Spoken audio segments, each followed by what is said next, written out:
அனைவருக்கும் வணக்கம். Welcome to our channel ready learn achieve.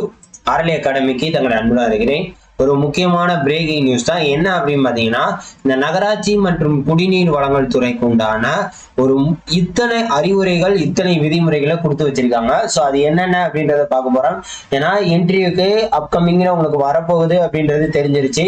So அதுக்காக ஒரு ஸ்டெப்பா தான் அவங்க என்ன பண்ணிருக்காங்கன்னா, இன்ஸ்ட்ரக்ஷன் டு த கேண்டிடேட்ஸ் அப்படின்ற ஒரு ஆப்ஷனை கொண்டு வந்திருக்காங்க. அது வெப்சைட்ல போயிட்டீங்கன்னா இந்த இருக்கு பாருங்க, இன்ஸ்ட்ரக்ஷன் டு த கேண்டிடேட் அப்படின்ற ஒரு ஆப்ஷனை கொண்டு வந்திருக்காங்க. ஸோ இதுல என்னென்ன சொல்லியிருக்காங்க, என்னென்ன நம்ம பண்ண போறோம் அப்படின்றதான் கம்ப்ளீட் டீட்டெயிலா பார்க்க போறோம். கண்டிப்பா இது ரொம்பவே யூஸ்ஃபுல்லானது. உங்களோட ஃப்ரெண்ட்ஸ் எல்லாருக்கும் ஷேர் பண்ணுவாங்க. இதுல கொடுத்திருக்கதை அவங்க படிக்க சொல்லிட்டு தான் என்ன பண்ணுவாங்க, அடுத்த கட்ட நடவடிக்கைகள் உங்களுக்கு எடுப்பாங்க. தயவு செய்து அதை பார்த்துக்கோங்க. ஓகேவா? நம்ம ஒவ்வொன்றா பார்ப்போம். நீங்க பாருங்க, ஃபர்ஸ்ட் வந்து இந்த காலி பணியிடங்கள் அறிவிப்பு இதெல்லாம் விட்டுருங்க. சரிங்களா? காலி பணியிடங்கள் அறிவிப்பு, இணையவழி விண்ணப்பிக்கும் முறை இதெல்லாம் விட்டுருங்க. சரிங்களா? அடுத்து இந்த நியமன ஒதுக்கீடு பார்ப்போம். அதுக்கப்புறம் குறைந்தபட்ச பொதுக்கல்வி தகுதி தமிழ் மொழி.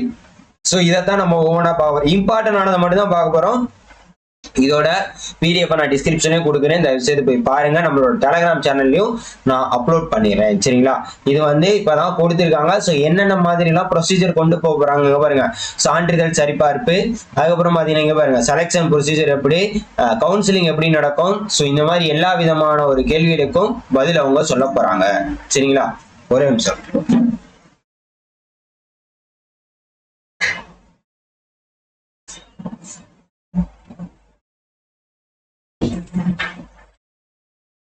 ஸோ எல்லாமே நம்ம என்ன பண்ண போறோம், பார்க்க போறாங்க. ஸோ ஃபர்ஸ்ட் வந்து இந்த 28 நியமன ஒதுக்கீடு. ஸோ அப்படியே டைரக்டா பேஜ் நம்பரை போட்டு நம்ம என்ன பண்ணிடுவோம், கண்டுபிடிச்சோம். ஸோ ரிசர்வேஷன் அப்பாயின்மெண்ட்ஸ், அதாவது அவங்க என்ன பண்ணுவாங்கன்னா, எப்பவுமே நமக்கு என்ன பண்ணுவாங்க, இடஒதுக்கீடு அடிப்படையில தான் நமக்கு வேலை வாய்ப்புகளை கொடுப்பாங்க. இடஒதுக்கீடு அடிப்படையில தான் நமக்கு வேலை வாய்ப்புகளை கொடுப்பாங்க. அதே மாதிரி பாருங்க, ஜெனரல் டர்ன் மூலம் நிரப்பப்படும் காலிப்பணியினருக்கு தகுதியின் அடிப்படையில் தெரிவு செய்யப்படுவதற்கு தகுதியுடைய ஆவர். ஸோ மேல இருக்கிறது என்னது, முக்கியமான இடஒதுக்கீடு விதிகளின்படி எஸ்சி, எஸ்டி, பிசி, பிசிஎம் இந்த மாதிரி எல்லாமே கொடுப்பாங்க. அதே மாதிரி அவரது வகுப்புக்கு ஏற்கனவே ஒதுக்கீடு செய்யப்பட்ட காலிப்பணியிடத்தின் எண்ணிக்கை எந்த வகையிலும் பாதிக்கப்பட மாட்டாது. அதாவது எம்பிசி, எஸ்சி, எஸ்டி, அதே மாதிரி இஸ்லாமியர் அல்லாத பிசி, ஸோ இவங்களுக்குலாம் அவங்கவுங்க ஒரு வேகன்சி கொடுத்துருப்பாங்க பார்த்தீங்களா, அதோட எண்ணிக்கை எப்பவுமே மாறாது அப்படின்றத சொல்லியிருக்காங்க. சரிங்களா? அதே மாதிரி மொத்தம் கணக்கிடப்பட்டுள்ள காலிப்பணிகள் இடஒதுக்கீடு விதி பொருந்தும் பதவிகளாக இருந்தாலும் இல்லாவிட்டாலும் குறைந்தபட்சம் 30% பெண் விண்ணப்பதாரர்கள், அப்ப 30% யாருக்கு, பெண்களுக்கு தான் ஒதுக்கப்படும் அப்படின்றதையும் அவங்க மென்ஷன் பண்ணியிருக்காங்க. சரிங்களா? தகுதியுடைய பொருத்தமான பெண் திருநங்கைகள் விண்ணப்பதாரர் இல்லாத இடங்களில் அந்தந்த ஒதுக்கீட்டு பிரிவை சார்ந்த ஆண் திருநங்கைகள் ஆண் நிரப்பப்படுவர். சோ இப்ப இந்த ஒரு போஸ்டிங்க்கு பொண்ணு செலக்ட் ஆயிருக்காங்க அப்படின்னா, அந்த இடத்துல பொண்ணு வந்து வரல, இல்ல அந்த போஸ்டிங் வேணாம்னு நினைச்சாங்கன்னா, அந்த இடத்துல ஒரு ஆணோ இல்ல திருநங்கைகளோ இல்ல ஆண் திருநங்கைகளோ என்ன பண்ணுவாங்க, நிரப்பப்படுவார் அப்படின்றத சொல்லியிருக்காங்க. மேலும் ஒதுக்கீடு பொருந்தாத பதவிகளை பொறுத்தவரை அந்த இடமானது அடுத்த இடங்களில் உள்ள ஆண் திருநங்கைகள், ஸோ இவங்களுக்கு தான் போய் ஒதுக்கப்படும். ஸோ பெண்களுக்குன்னு ஒதுக்குறது அவங்களுக்கு கொடுக்கப்படும். அவங்களுக்கு வேணாம் எனக்கு இந்த போஸ்டிங் அப்படின்னு சொல்றப்ப அவங்க அது வந்து யாருக்கு, அது வந்து இடஒதுக்கீடு இல்லாத ஒரு இடமாக கருதப்பட்டு அது வந்து என்னது, கண்டிப்பா ஒரு ஆண்களுக்கோ திருநங்கைகளுக்கோ கொடுக்கப்படும் அப்படின்றதையும் சொல்லியிருக்காங்க. சரியா? அதே மாதிரி சம்பளத்தை பத்தியும் சொல்லியிருக்காங்க. சரியா? அதுக்கப்புறம் முக்கியமான விஷயம், குறைந்தபட்ச பொது கல்வி தகுதி. ஸோ முக்கியமானதை மட்டும் நம்ம பார்ப்போம். சரிங்களா? சோ குறைந்தபட்ச பொது கல்வி தகுதி அப்படின்றது என்னன்னு பாத்தீங்கன்னா, கண்டிப்பா என்னது, டிப்ளமோ டிகிரி அப்படின்றதா இதுக்கு வந்து குறைந்தபட்ச கல்வி தகுதியே. இங்க பாருங்க, எந்த நபரும் கீழ்கண்ட தகுதிகளை பெற்றிருக்கவில்லை எனில் எந்த ஒரு பணியிலோ தரத்திலோ இனத்திலோ தரநிலையிலோ அல்லது எந்த ஒரு பதவியிலோ நியமிக்க தகுதியற்றவரா. அவங்க கொடுத்திருக்கிறது படிதான் நம்ம அப்ளிகேஷன் போட்டிருக்கோம். சோ அது நமக்கு ஓகே. அடுத்து தமிழ் மொழியில் தகுதி, தமிழ் மொழி ஏன்னா பிஎஸ்டிஎம். ஸோ இந்த பிஎஸ்டிஎம் தாங்க ரொம்ப கான்ட்ரவர்சியாவே போய்கிட்டு இருக்கு. ஏன்னா நிறைய பேர் வந்து நான் பிஎஸ்டிஎம் தெரியாம கொடுத்துட்டேன் சார், ஆனா இங்கிலீஷ் மீடியம் தான் அப்படின்னா, உங்களுக்கு சர்டிபிகேட் வெரிஃபிகேஷன் பண்றப்ப மேக்சிமம் உங்களை ரிஜெக்ட் பண்றதுக்கு உண்டான பாசிபிலிட்டிஸ் இருக்கு. மேக்சிமம். சரிங்களா? மேக்சிமம் உங்களை ரிஜெக்ட் பண்றதுக்கு உண்டான பாசிபிலிட்டிஸ் இருக்கு. ஏன்னா உங்ககிட்ட இருக்கிறது மட்டும்தான் எப்பவுமே கவர்மெண்ட் எக்ஸாம் பொறுத்த வரைக்கும் நீங்க அப்ளை பண்ணணும். இல்லாததான் நீங்க என்ன பண்ணக்கூடாது, பண்ணக்கூடாது. சரிங்களா? ஓகே, மேக்சிமம் தமிழ்நாடு கவர்மெண்ட்டை பொறுத்த வரைக்கும் தமிழ் மொழியில நீங்க பேசிக்கா வந்து கண்டிப்பா என்ன பண்ணிருக்கணும், உங்களுக்கு தமிழ் மொழியில படிச்சிருக்கணும் அப்படின்றதான் பேசிக்கா இருக்கும். அதுக்கு தான் உங்களுக்கு என்ன பண்ணிருப்பாங்க, எக்ஸாமும் வச்சிருப்பாங்க, தமிழ் எலிஜிபிலிட்டி டெஸ்ட் அப்படின்றதையும் வச்சிருப்பாங்க. சரி, அதைத்தான் அவங்க சொல்லியிருப்பாங்க. அதுக்கப்புறம் தகுதி நீக்கம் இதெல்லாம் ஓகே. இப்பதான் முக்கியமான இதுக்கு வரும், சான்றிதழ் சரிபார்ப்பு. ஏன்னா நமக்கு சர்டிபிகேட் வெரிஃபிகேஷன் அண்ட் இன்டர்வியூ தான் கொடுத்துருக்காங்க. ஸோ இப்போ இந்த இடத்துல முக்கியமான எல்லா இன்ஸ்ட்ரக்ஷனையும் நீங்க படிச்சுதான் ஆகணும். சரிங்களா?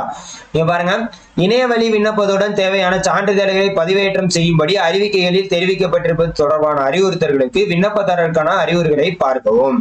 ஸோ என்னென்ன இன்ஸ்ட்ரக்ஷன் கொடுத்திருக்காங்க அப்படின்றத பார்ப்போம். சரிங்களா? விண்ணப்பதாரரால் இணையவழி விண்ணப்பத்தில் தெரிவிக்கப்பட்ட விவரங்கள் மற்றும் விண்ணப்பதாரின் தகுதியினை உறுதிப்படுத்துவதற்காக சான்றிதழ் சரிபார்ப்பு. அதாவது நீங்க வந்து அந்த குவாலிபிகேஷன் தான் படிச்சிருக்கீங்களா அப்படின்றத கண்டிப்பா வந்து தெரியப்படுத்துறதுக்காண்டிதான். சரியா? சான்றிதழ் சரிபார்ப்பானது இத்துறையின் தேவை என கருதப்படும் பட்சத்தில் எந்த நிலையிலும் மேற்கொள்ளப்படும். கண்டிப்பா இது தேவைன்னா எப்படி வேணாலும் அவங்க மேற்கொள்ளப்படுவாங்க அப்படின்றத சொல்லியிருக்காங்க. விண்ணப்பதாரர் இணையவழி விண்ணப்பத்தில் தெரிவித்துள்ள விவரங்களுக்கு ஆதாரமாக மூலச்சான்றிதழை இணையவழி சான்றிதழ் சரிபார்ப்புக்காக அறிவிப்பில் நிறைவேற்ற காலத்திற்குள் ஸ்கேன் செய்து பதிவேற்றம் செய்ய வேண்டும்.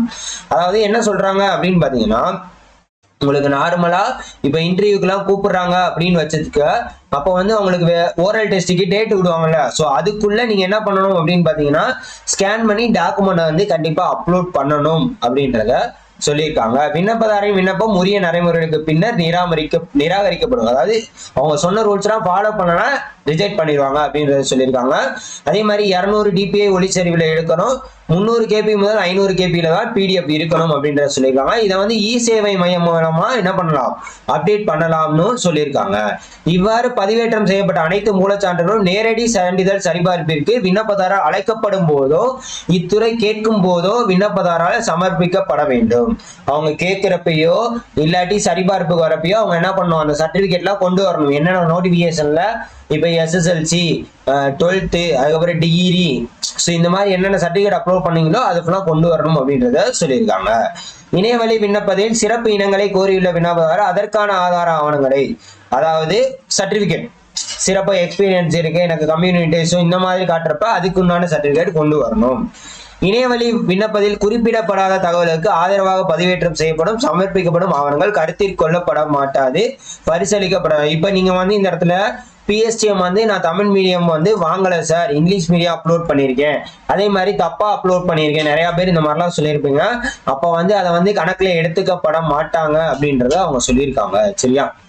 இணைய வழியிலோ நேரடியாகவோ சான்றிதழ் சரிபார்ப்புக்காக பதிவேற்றம் செய்யப்படும் சமர்ப்பிக்கப்படும் ஆவணங்கள் தமிழிலோ ஆங்கிலத்திலோ இரு மொழிகளிலுமோ இருக்க வேண்டும். விண்ணப்பதாரர் தமிழ் அல்லது ஆங்கிலம் அல்லாத பிற மொழிகளில் மட்டுமே வழங்கப்பட்ட ஆவணங்களை தமிழிலோ ஆங்கிலத்திலோ மொழிபெயர்த்து மூலச்சான்றை அளித்த அலுவலரின் சான்றப்பத்தோடு பதிவேற்றம் செய்ய சமர்ப்பிக்கப்பட வேண்டும். அதாவது உங்களோட சர்டிபிகேட் இங்கிலீஷ் தமிழ்ல இருக்கணும், அப்படி இல்ல வேற லாங்குவேஜ்ல இருந்துச்சுன்னா அதை டிரான்ஸ்லேட் பண்ணி அதுக்குண்டான ஆபீசர்ட்ட நீங்க சைன் வாங்கி கொடுக்கணும் அப்படின்றத சொல்லியிருக்காங்க. அப்ப அதை பண்ண தவறினா நிராகரிக்கப்படும்ன்றதையும் சொல்லியிருக்காங்க.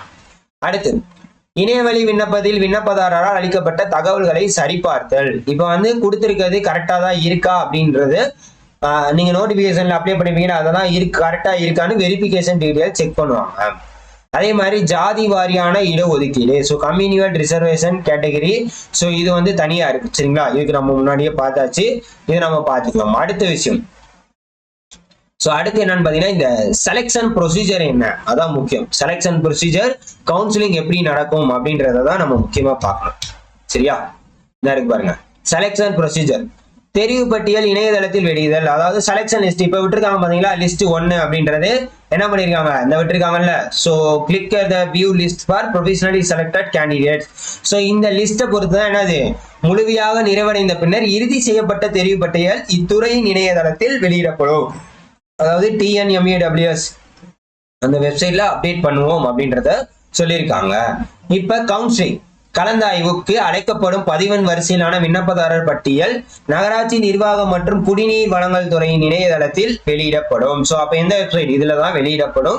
விண்ணப்பதாரர் எந்த பதவிக்கான கலந்தாய்விற்காக அழைக்கப்பட்டாரோ அப்பதவிக்குரிய இணையவழி விண்ணப்பத்தில் கூறப்பட்டுள்ள விவரங்கள் மற்றும் உரிமை கோரல்களின் அடிப்படையில் அதற்கான மூலச்சான்றுகள் அனைத்தும் கலந்தாய்வு நடைபெறும் நாளன்று சரிபார்க்கப்படும். சரிங்களா?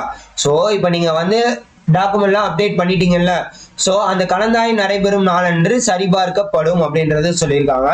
அனைத்து விவரங்களும் கூர்ந்தாய்வு செய்யப்பட்ட பின்னரே விண்ணப்பம் இறுதியாக அனுமதிக்கப்படும். சரியா? விண்ணப்பதாரின் தரவரிசை எண்ணின்படி விண்ணப்பதாரை கலந்தாய்வில் கலந்து கொள்ள அனுமதிக்கப்படுவார். அப்ப என்ன பண்றாங்க அப்படின்னு பாத்தீங்கன்னா ரேங்க் லிஸ்ட் விடுவோம் அப்படின்றத சொல்லியிருக்காங்க. அப்ப இன்னொரு லிஸ்ட் விட்டாங்கன்னா அது வந்து ரேங்க் லிஸ்டா தான் இருக்கும். உங்களோட மார்க்கை பேஸ் பண்ணியோ இல்ல இன்டர்வியூ பேஸ் பண்ணியோ என்ன பண்ணுவாங்க, இன்டர்வியூலாம் அதை பேஸ் பண்ணி தான் உங்களுக்கு ரேங்க் லிஸ்ட் விடுவாங்க. அதை வச்சுதான் என்ன பண்ணுவாங்க, உங்களுக்கு போஸ்டிங் போடுவாங்க. சரியா? சோ இதே மாதிரி நகராட்சி நிர்வாகம் அவங்கள தொடர்பு கொள்ளக்கூடிய முறை என்னன்னு பாத்தீங்கன்னா மெயில் ஐடி. இந்த மெயில் ஐடி இல்லாட்டி இதுல வந்து எப்படினாலும் அவங்க வந்து என்ன பண்ணாங்க, நிறைய அதுக்கு வந்து அவங்க வந்து ரெஸ்பான்ஸே பண்ணல, அது வேற விஷயம். அதே மாதிரி கடிதங்கள் வந்துச்சுன்னா கவனிக்கப்பட மாட்டாது அப்படின்றத சொல்லியிருக்காங்க. சோ இன்னொரு முக்கியமான பாயிண்ட் இந்த இடத்துல நோட் பண்ணிக்கோங்க. இன்னொரு முக்கியமான பாயிண்ட் இதுதாங்க, அவங்க தெளிவா மென்ஷன் பண்ணிக்காங்க. எழுத்து தேர்வில் தோல்வி அடைந்ததற்கோ எழுத்து தேர்வு நேர்முக தேர்வு முடிவில் தேர்ச்சி பெறாததற்கு காரணங்கள் கேட்டோ அல்லது ஓஎம்ஆர் விடைத்தாள்களை விடை புத்தகங்களை மறுமதிப்பீடு செய்யும்படி கேட்டு விண்ணப்பதாரர்களிடமிருந்து கோரிக்கைகள் கவனிக்கப்பட மாட்டாது. சோ இந்த மாதிரி நீங்க எதுனாலும் மெயில் போட்டாலும் உங்களுக்கு வந்து என்னது, நாங்க ரெஸ்பான்ஸே பண்ண மாட்டோம்ன்றத ஓப்பன் டாக்கா சொல்லிட்டாங்க. சரிங்களா? அதனால பாத்துக்கோங்க. எழுத்து தேர்வும் வாய்மொழி தேர்வு கலந்து கொண்ட அனைத்து விண்ணப்பதாரின் மதிப்பெண்கள் வாய்மொழி தேர்வு முடிவு பெற்ற பின்னர் நகராட்சி மற்றும் குடிநீர் வழங்கல் துறையின் வலைதளத்தில் வெளியிடப்படும். அதாவது உங்களுக்கு எழுத்து தேர்வும் அதே மாதிரி இன்டர்வியூ இருக்கு பாத்தீங்களா, சோ இதுவும் எப்ப விடுவாங்களாம், இந்த இன்டர்வியூலாம் முடிஞ்சதுக்கு அப்புறம் மார்க்கை வந்து அப்டேட் பண்ணுவோம் அப்படின்றத அவங்க சொல்லியிருக்காங்க. சோ கூடிய விரைவில் அப்டேட் பண்ணுவாங்க. பிற விண்ணப்பதாரரின் மதிப்பெண்கள் தெரிவு தொடர்பான பணிகள் முழுமையாக முடிவுற்ற பின்னர் நகராட்சி நிர்வாகம் மற்றும் குடிநீர் வழங்கத்துறையின் இணையதளத்தில் வெளியிடப்படும். சரிங்களா? சோ ஓரல் டெஸ்ட்லாம் முடிஞ்சதுக்கு அப்புறம் தான் என்ன பண்ணுவாங்க, அவங்க வந்து ஓவரால் மார்க் லிஸ்டே விடுவாங்க அப்படின்றத சொல்லியிருக்காங்க. சோ இதெல்லாம் எல்லாத்தையும் முடிச்சதுக்கு அப்புறம் தான் அவங்க மத்த இப்ப ஃபெயில் ஆனாங்க பாத்தீங்களா, அவங்களுக்கு எல்லாம் மார்க் லிஸ்ட் வந்து இதெல்லாம் முடிஞ்சதுக்கு அப்புறம் தான் வெளியிடுவோம் அப்படின்றதையும் சொல்லியிருக்காங்க. சரிங்களா?